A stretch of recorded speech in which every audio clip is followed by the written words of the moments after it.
Welcome to part 2. What have I done since I left you? Well, I've taken off the covers on the back.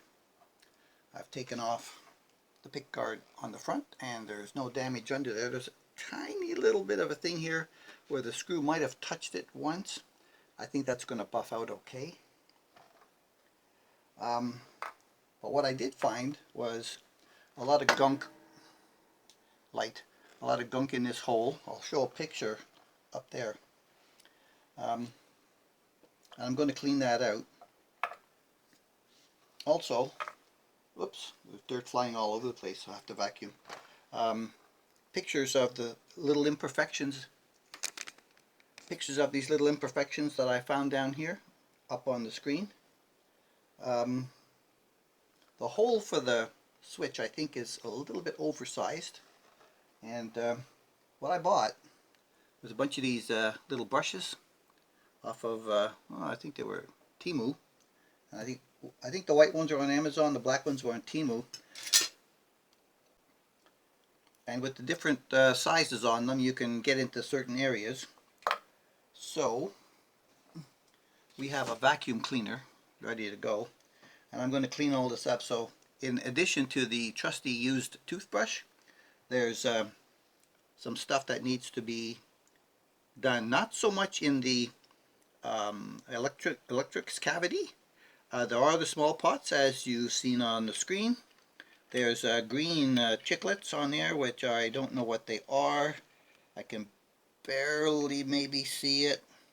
They're typical of a 47, but we'll check to see. The soldering is standard Chinese. Let's see, what have they got? They've got in on 2, out on 1. They may be independently wired already, but I do need to look at these the volume switch anyhow, which I'll end up pulling that out. Not so much a compound in the electrics cavity, but over here there's a lot that needs to be contended with. So from this point on, I'm going to, oh, I've got some wire extension here. I can pull that right out. Okay, that's good to know. It's quite caked, and I've got to clean all that out, so stand by. Okay, that's cleaned out, and I think I found out why this thing only weighs 7.4 pounds. It's because the channel that goes through here for the wires is huge. You could put a Mack truck through there. So that's a little bit of a weight reduction, I think, here in the mahogany. And surprise, it has a maple cap. Yes, it has a maple cap. All around where the binding, the word I'm looking for, there's a maple cap. Yes, it's very evident here in the cavity. But yeah, it's huge like that, all the way through, all the way up there. So there'd be no trouble running wires in and out of this cavity. I was thinking that because the hole here is a little bit oversized for the switch, yeah, they made that hole a little bit too large. I was thinking maybe I could try one of my poker chips on there just to see if it would work, and that would secure the switch a little bit better up there. I'm just going to tuck that in there for now, and that's an idea for a little later. There's also a picture here, look up on the screen, from inside the truss rod cover that I took off. There's a pile of crud in there that I'm not going to be working on it now, because it has to be broken out, and I got to clean out the powder, and I'm going to have to touch up the black in there probably, but I'll do that when, you know, it's unstrung and I have clear access to it all. and I checked the truss rod adjustment, and it was just the proper amount of relief. I thought there was a backbow in it yesterday. There could have been, but it's been sitting here on the table all night, and it may have leaned in a bit. Also, when I get it unstrung, I'm going to take all of the poly off the top of this nut. And I found out by using my trusty rocker, by running it up the square end, by running it up the frets, I have a high point between, well, it starts just about under the upper side of the B string, and it's a high point all the way down to, or up to, whichever way you want to look at it, the G string on the first fret. And it looks properly seated, so that's something that I'll end up having to fix before I think about adjusting nut slots. As far as the rest of it goes, yeah, there's a little bit of a high spot here also on the second fret.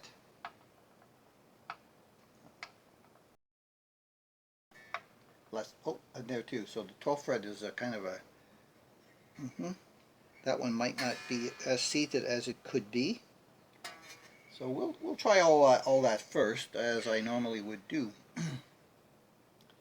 So yes, there's going to be fretwork, of course. There always is. Doesn't matter which guitar you buy.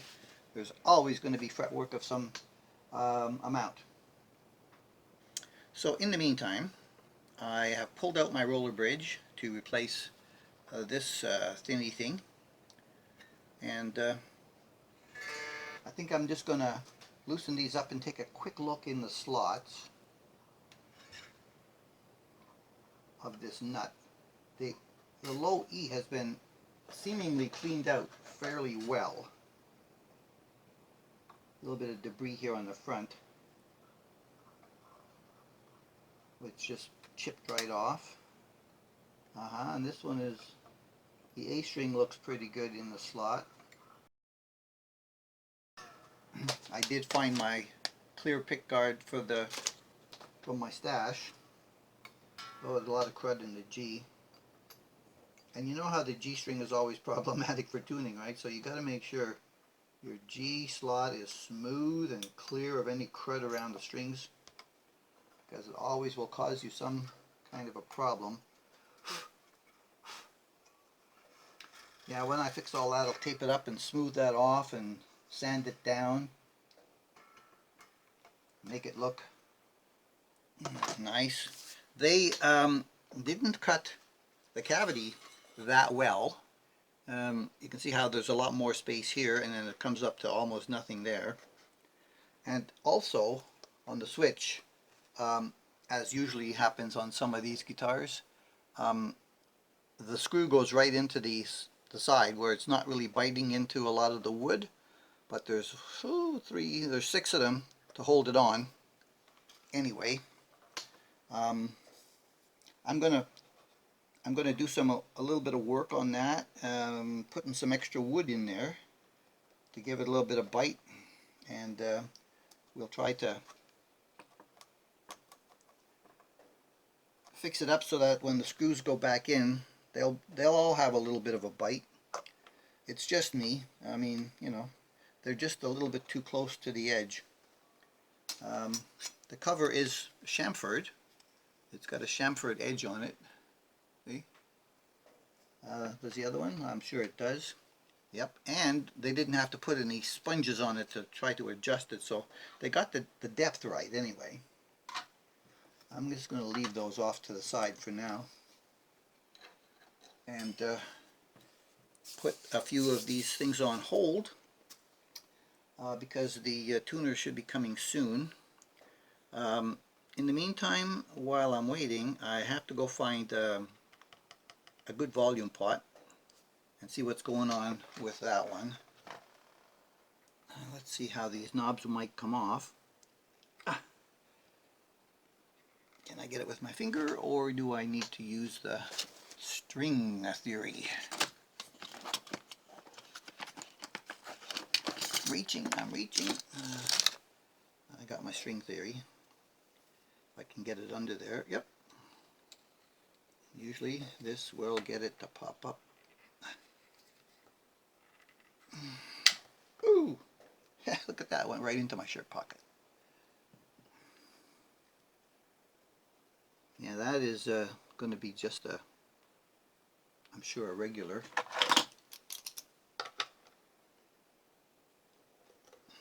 Should be a B500. I should check to see what the good one is, in case this is not a B500.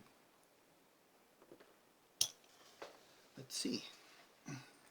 Oh, she came right out. Oh, there is a washer in the back. And it is a B500, as expected it should be. But some of them, you know, these pots, see, I don't like it when they leave.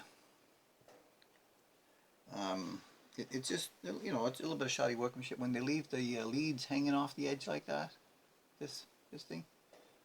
Yeah. It's just, you know, a couple of seconds to snip that off would be no issue whatsoever.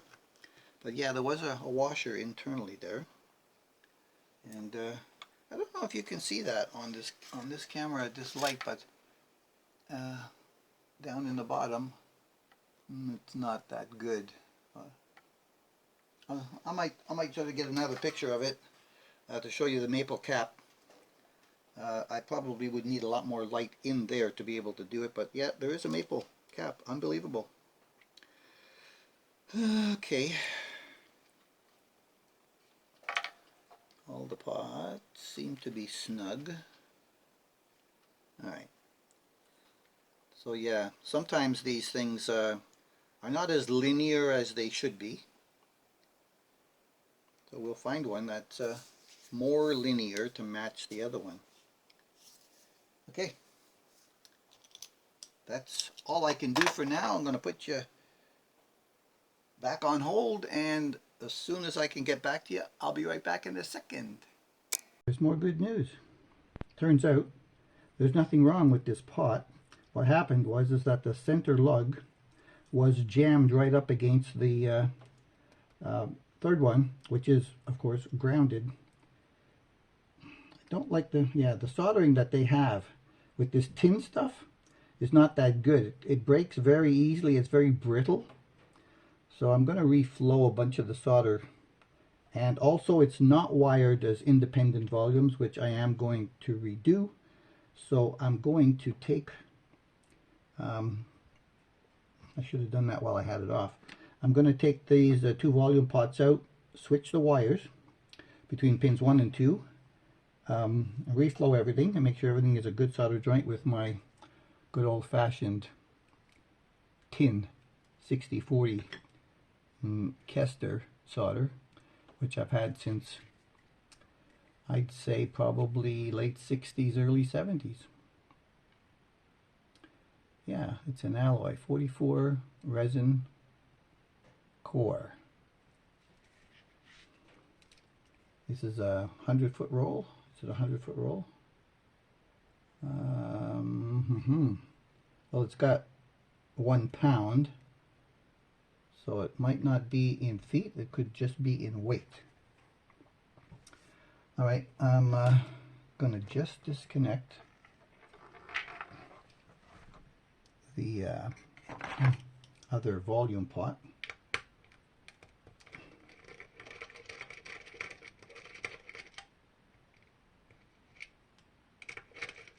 And we'll rewire at the same time as we fix up. Oh, that probably has a washer on it as well in the back.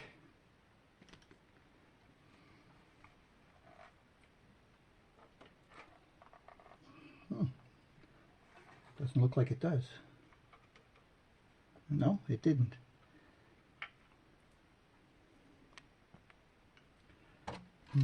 Alrighty. Where's my pad? It's going to balance this out so it sits a little level for me. Get Robbie over here to give me a hand.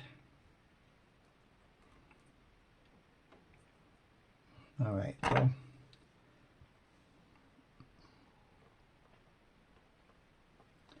First thing we're going to do is snip off the excess. We don't need that. The ground one came off.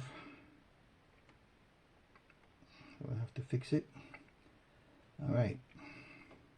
We'll figure it out. I'll be back. Well, my Amazon Prime came, and I bought the Music Lily Pro vintage style. I've had good luck with Music Lily Pros in the past.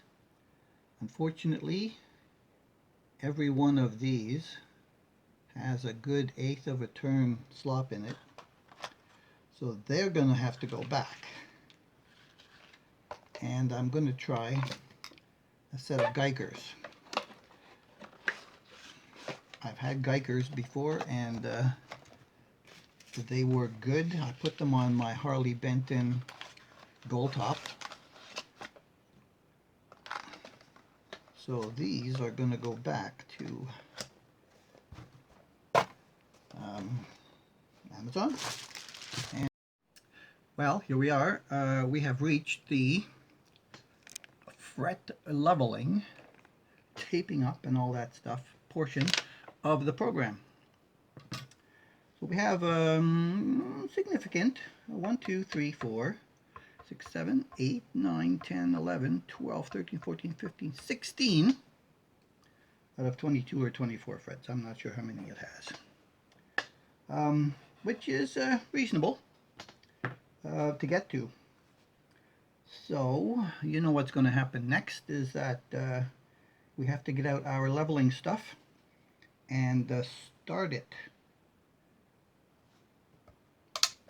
Since that's something I have showed you so many times before, I am not going to record all of this portion of the work. I'm just going to try to get through it as quickly as I can. Maybe I'll talk to myself a little bit while I'm down here in the basement, but that's about it. I'll be back momentarily. And we're back. As promised, the fretboard, the shiny frets, the new Geiger locking tuners. The body has been waxed. I just have to do a little bit of shining on it. Just a little bit of buffing of that surface stuff that's left over. And we are at the point where we can install the bridge hardware and some strings. Well, the fret leveling went pretty good. It took me about 3 hours this time, which is longer than usual, but it went pretty good. Okay, so we have the new roller bridge, a BM 003, ready to go. That fits perfectly on there. Now what I noticed in my new D'Addario strings, this new batch that I got is 9/5s to 44s. They made the Ziploc bags so that you don't have to, cut the bag open. You could reseal it if you wanted to. That's nice. That's nice. We should have had that a long time ago, really. And of course we're going to put some strings. Alright, the tailpiece goes in there. And we're going to start with the E string.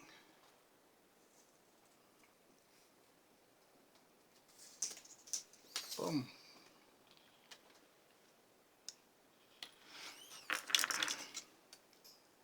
And this will help hold it in place. Boop.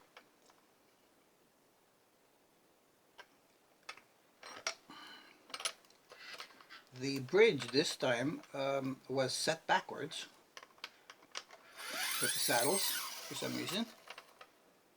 I've had it here in my stash a bit, but they were set backwards on that side for whatever reason. I don't know. in any event, going to put some strings on here, and the things that I've left over, I'm going to open up these locking holes.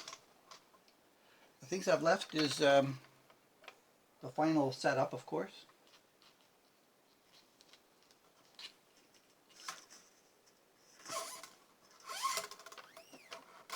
Of the nut, and the bridge saddle and the action, and the truss rod.